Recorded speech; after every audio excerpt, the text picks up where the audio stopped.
Okay, so before we get started, thank you guys for 500 subscribers. Leave suggestions in the comments for what I should do for 500 subscribers. It's a pretty big milestone, so I don't really know what to do. But with that out of the way, hey guys, welcome back to Torno 1500, and today I'm going to be reviewing the best MacBook, or the best laptop in general that you can get for about 80 bucks. The 2014 MacBook Air. Now in the $80 price range, you're usually looking at something that's made out of plastic, usually a ChromeBook. It usually has cheap specs like an Intel Celeron or maybe like a Pentium Silver processor, 4 gigabytes of RAM, and 16 to 64 gigabytes of eMMC storage that is super slow. It's good for the garbage basically after like a year, 2 years basically. I don't even think those machines are barely even getting more Chrome OS support. Those are the ones that I've literally found on Amazon. One of them even had a MediaTek processor, which I have no problem with ARM processors, but that ARM processor looks like it'd be so slow.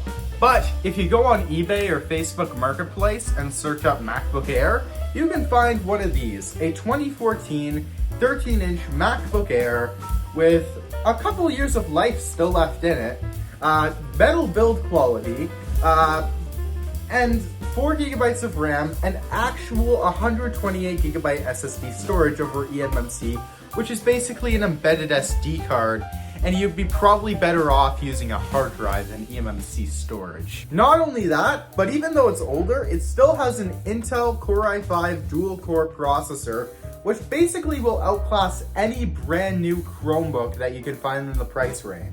Not only can this do all of the school tasks that I need it to do, like bring it to school, stay in my bag until I need it, and use OneNote or something, this can do some video editing as well. I've edited the last few videos on the channel with this, and frankly, I'd rather have this over any computer my school provides, because unless it's like one of the computers in the robotics room, because I'm pretty sure all of the computers in my school run on 4 gigabytes of RAM and have processors that are either a decade old or laptops that were made to be slow.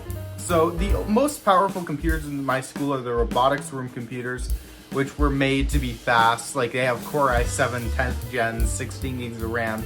Those are pretty good computers. But the rest of my school is provided with like computers with 4 gigabytes of RAM and a Pentium, or a laptop with a Celeron or an AMD A6, or they're crappy old Chromebooks. So, oh, and if you're worried about the battery life being crappy on these things, not to worry, because mine actually has a pretty decent battery. Sure, it's definitely degraded from what it has been. It reports at about 80% in coconut battery. But all you need to do is get a pentalobe screwdriver of the right size, take off this back panel, take out the battery and replace it with a new one, no glue to break through, and barely any skill required to do it. And then you'll have a perfectly working MacBook Air. Although I don't think it's really worth it if you're going to buy a better computer down the line anyway, but yeah, these are pretty easy to repair as well. And to note, you can also replace the SSDs in here with an adapter because Apple has proprietary SSDs, but you can replace it with more storage down the line if you need to, because it's just like a standard slotted in SSD. So you just buy like a regular NVMe, and then just, as long as you have updated to macOS Catalina before replacing the drives like natively without OpenCore or anything, then you should be fine with just replacing the SSD and reinstalling the operating system. And talking about OpenCore, this is a 2014 machine, and it is currently running the most recent version of macOS Sonoma. Well, it is running Sonoma 14.3.1, and the current version is 14.4.1, but I can update to that if I want to, and I will update tonight because I kind of need to update anyway. And OpenCore Legacy Patcher is incredibly easy to use. Like, I was able to get this up and running with macOS Sonoma on OpenCore Legacy Patcher. It's currently running Mojave right now, but it is an OpenCore I'm actually using the OpenCore bootloader to boot macOS Mojave with the DOS Dude 1 macOS Mojave patcher, but that's neither here nor there. This has been running macOS Sonoma with the OpenCore Legacy patcher ever since I got it.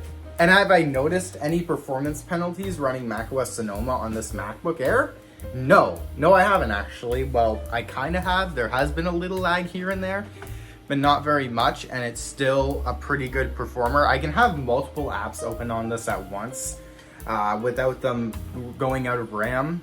Even a video editing application in the background sometimes, which is kind of insane for only having 4 gigs of RAM.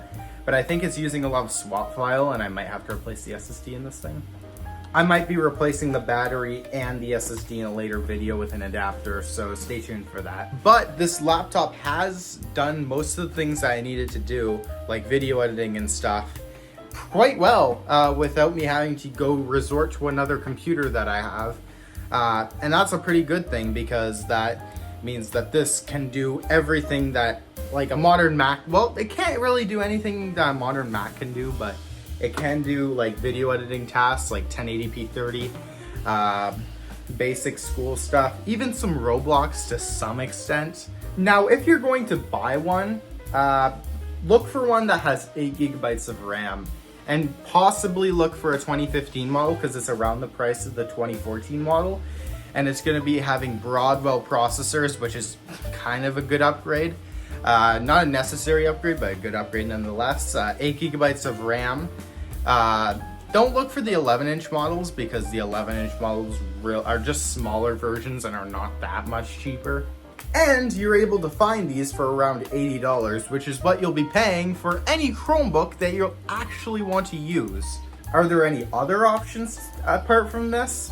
Well, there is Windows laptops in the price range, but then again, if you're looking brand new, you're going to be finding like old Windows laptops with like 4 gigabytes of RAM, basically the same specs as a Chromebook, but running Windows, which is an extra performance penalty, which I'll only buy if I wanted a licensed version of Windows for cheaper than they sell a Windows license for. So personally, with my machine, I have an 80% battery health, which does get me through around like 3 to 4 hours of my usage, which is actually quite good, better than most laptops I've had.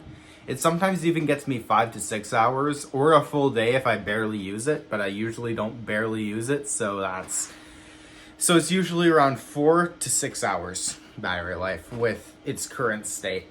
Oh, and unlike a lot of older Macs, this actually has full support for continuity features by Apple, like Unlock with Apple Watch, which I think I demonstrated earlier in the video or something, like opening the laptop, then it unlocks automatically when I have my Apple Watch nearby. It has AirDrop, and that even my 2010 iMac doesn't have that because it was only introduced in 2012. All right, so what are my final thoughts on this? So if you're going to buy one of these, buy it with 8 gigabytes of RAM. Make sure that the SSD storage will go to your needs. The base model is 128 gigabytes, and that's super common. This has 128 gigabytes, which I might be upgrading in the future if I need to bother, with the 500 gig SSD that I already have, plus an adapter that's going to be like 20 bucks off of Amazon. I might actually do the upgrade, so stay tuned for that.